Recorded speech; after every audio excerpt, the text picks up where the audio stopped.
70 خریفاً، کہ اللہ تعالیٰ اس کے چہرے کو یا اس کی ذات کو اور اس کے وجود کو اللہ تعالیٰ اس کو جہنم سے دور کر دیتے ہیں 70 سال کی مسافت تک۔ یعنی ایک روزے سے اللہ تعالیٰ اتنا اجر اور اتنی فضیلت عطا فرماتے ہیں کہ وہ شخص جہنم سے 70 سال کی مسافت تک دور ہو جاتا ہے۔ لیکن یہاں پہ مطلقاً روزے کی بات ہے، رمضان کے روزے کی بات نہیں ہے۔ رمضان کیا ہے اور رمضان کے روزے کی کیا فضیلت ہے اور کیا اہمیت ہے، اور خاص طور پر اس مہینے کا خاص مقام اور فضیلت و برکت کے اعتبار سے کیا اہمیت ہے، یہ ہمارے آج کے پروگرام کا موضوع ہے۔ ناظرین کرام، اس کو سمجھنے کے لیے کہ اس مہینے کی اہمیت کیا ہے، ہمیں تھوڑا سا اسلام کے پورے نظام کو سمجھنا ہوگا۔ جب ہم پورے نظام کو سمجھ لیں گے اور اسلام کے پورے نظام میں بھی اللہ کے اس نظام امتحان کو سمجھنا ہوگا جس میں اللہ کریم نے ہم سب انسانوں کو اور جنوں کو مبتلا کیا ہے۔ اللہ تعالیٰ نے سورہ ملک کے اندر جہاں اس بات کی نشاندہی فرمائی کہ لوگ اس دنیا میں جب آئے ہیں تو وہ امتحان کے لیے آئے ہیں، الذی خلق الموت والحیات لیبلوکم ایکم احسن عملا، کہ موت اور زندگی کا کارخانہ اللہ کریم نے اس لیے پیدا فرمایا ہے کہ تاکہ تمہارا امتحان کرے کہ تم میں سے اچھے عمل کرنے والا کون ہے۔ اس زندگی کی حقیقت بتانے اور امتحان کی طرف اشارہ کرنے سے پہلے اللہ کریم نے اپنی ذات کا تعارف کروایا ہے۔ سورہ ملک شروع ہوتی ہے تبارک الذی بیدہ الملک وہو علی کل شیء قدیر، کہ بہت برکتوں والی ہے وہ ذات کہ جس کے ہاتھ میں ہر قسم کی بادشاہت ہے، اور وہ ذات ہر چیز پر ہر طرح کی ہر وقت قدرت رکھنے والی ذات ہے۔ جب ہم کسی کو مبارک دیتے ہیں اللہ تعالیٰ آپ کو مبارک کرے، اس دعا کے اندر بھی یہ دونوں باتیں شامل ہوتی ہیں کہ اللہ تعالیٰ کی رحمت اس کے اندر شامل حال ہو جائے اور وہ رحمت ہر وقت بڑھتی رہے۔ اس کا مطلب یہ ہوا کہ جس چیز کو بھی ہم مبارک کہتے ہیں اس کے اندر یہ دونوں مفہوم از خود شامل ہوتے ہیں، اور اللہ کریم نے یہ جو مہینہ بنایا ہے رمضان کا، نبی پاک صلی اللہ علیہ وآلہ وسلم نے اس کو شہر مبارک فرمایا۔ اور اللہ کریم نے جب اس رات کا ذکر کیا قرآن پاک میں، جس رات میں قرآن نازل ہوا اور وہ رات بھی رمضان المبارک میں ہے، تو اس کے لیے بھی اللہ کریم نے انا انزلناہ فی لیلۃ مبارکۃ، لیلہ مبارکہ کہا کہ وہ رات بھی برکتوں والی رات ہے۔ کیا مطلب؟ کہ اس کے اندر بھی اللہ کی رحمت اور ہر وقت بڑھتی رہنے والی اللہ کی رحمت موجود ہے، جس کی کوئی حد نہیں ہے اور جس کا کوئی حساب نہیں ہے۔ یہ گویا اس کے اندر اس کے مفہوم میں شامل ہے۔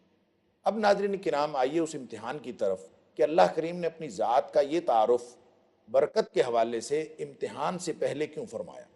اس لیے کہ انسان کا یہ امتحان بڑا مشکل امتحان، اور یہ لمحے لمحے کا امتحان ہے، پیدائش سے لے کر موت تک، اور خاص طور پر جب انسان بلوغت کی زندگی میں قدم رکھتا ہے تو اس کے بعد تو اس کا کوئی لمحہ حیات بھی امتحان سے خالی نہیں ہے۔ اور یہ ہر وقت کا امتحان، ہر لمحے کا امتحان نتیجے کے اعتبار سے یا اس کو ہر لمحے جنت کے قریب کر رہا ہے اور یا اس کو جہنم کے قریب کر رہا ہے۔ مختصر سی زندگی ہے۔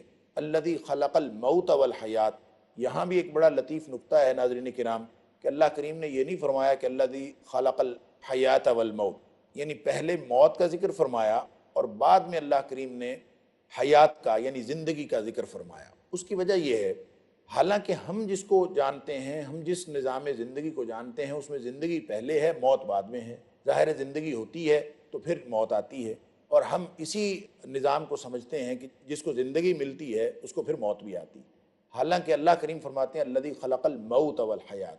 اس میں نقطہ یہ ہے کہ انسان کے اوپر پہلے موت تھی، پھر اللہ نے زندگی عطا فرمائی۔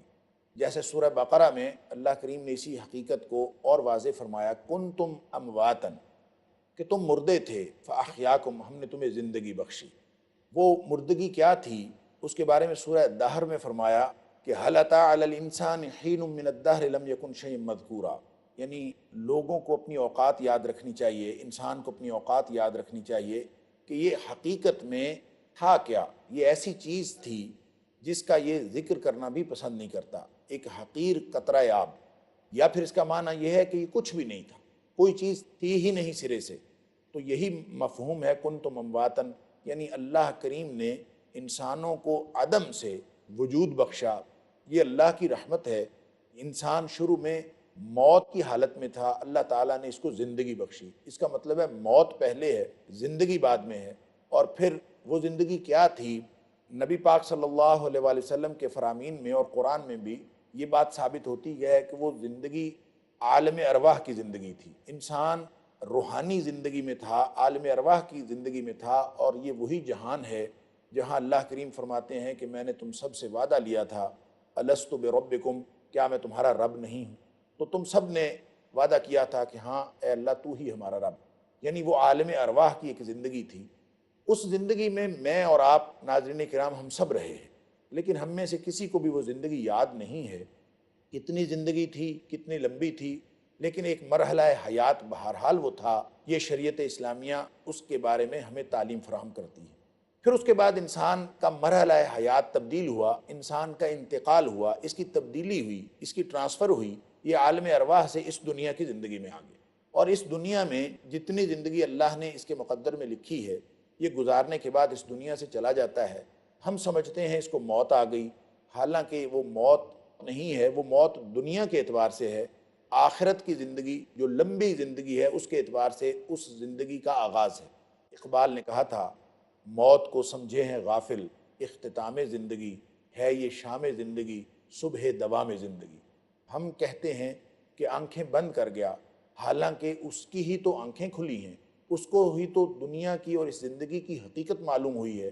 جو اس دنیا سے جاتا ہے اسی کو حقیقت معلوم ہوتی ہے، لیکن یہ اتنی تلخ حقیقت ہے کہ اس کے بعد اس کی واپسی اس دنیا میں ممکن نہیں ہوتی۔ اگر ہم اللہ کے قرآن اور نبی کریم صلی اللہ علیہ وآلہ وسلم کے فرامین کی روشنی میں اس حقیقت کو سمجھ لیں تو اس تلخ حقیقت کا سامنا کرنے سے پہلے ہم نصیحت حاصل کر سکتے ہیں۔ اب ناظرین کرام، یہ جو زندگی ہے یعنی ایک مرحلہ حیات ہے جس میں ہم ہیں، اس کے بعد ایک اور زندگی شروع ہو جائے گی، اور وہ کتنی لمبی ہے اس کے بارے میں ہم صرف یہ جانتے ہیں کہ اس زندگی کا پہلا دن 50,000 سال کا دن ہے، اور اس زندگی میں آغاز تو ہے، انجام نہیں ہے۔ کیوں؟ اس 50,000 سال میں جب حساب کتاب ہو گیا تو حساب کتاب ہونے کے بعد کچھ لوگ جنت میں چلے جائیں گے اور کچھ لوگ جہنم میں چلے جائیں گے۔ جب جنت اور جہنم کا فیصلہ ہو گیا تو جو جنتی جنت میں گئے، فرمایا خالدین فیہا ابدا، وہ اس میں ہمیشہ ہمیشہ رہیں گے، اور جو جہنمی جہنم میں چلے گئے، ہم فیہا خالدون، وہ اس کے اندر ہمیشہ رہیں گے۔ گویا انسان موت کے لیے پیدا نہیں ہوا، یہ تو ہمیشہ رہنے کے لیے پیدا ہوا۔ موت تو صرف ایک مرحلہ حیات سے دوسرے مرحلہ حیات تک تبدیلی کا نام ہے۔ اور ویسے بھی نبی پاک صلی اللہ علیہ وآلہ وسلم نے فرمایا کہ قیامت کے دن موت کو ایک مینڈھے کی شکل میں لایا جائے گا اور اس کو ذبح کر دیا جائے گا۔ گویا موت ختم ہو گئی، اب اس کے بعد زندگی ہی زندگی ہے۔ یہ وجہ ہے کہ اللہ کریم نے الذی خلق الموت والحیات فرمایا، پہلے موت ہے، بعد میں زندگی ہے، اور یہ لمبی زندگی ہے، نہ ختم ہونے والی۔ ناظرین کرام، فلسفہ حیات اور اس کا شہر رمضان کے ساتھ کیا تعلق ہے، اس پہ گفتگو کا سلسلہ جاری رہے گا، لیکن یہاں ایک وقت ہوا ہے وقفے کا۔ مختصر سے وقفے کے بعد دوبارہ حاضر ہوں گے، امید ہے آپ ہمارے ساتھ رہیں گے۔ السلام علیکم ورحمۃ اللہ وبرکاتہ۔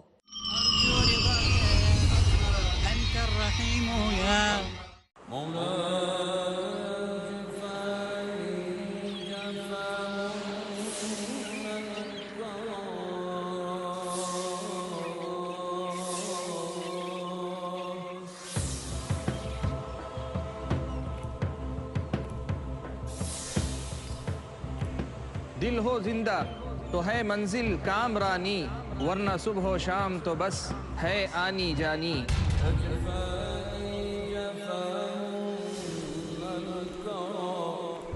دل بیدار ہے مطلوب ربانی، یہی پیغام نبی کا، یہی تعلیم قرآنی۔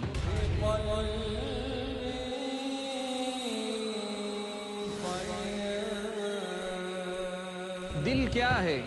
دل کی ضرورت کیا ہے؟ دل کی زندگی کیا ہے؟ موت کیا ہے؟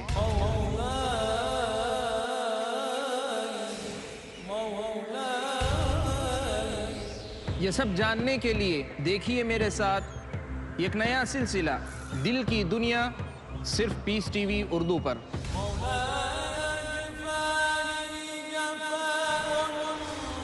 صرف مومنوں کا مقدر ہے ایمان کی لازوال روشنی، جو کرتی ہے آباد دل کی دنیا۔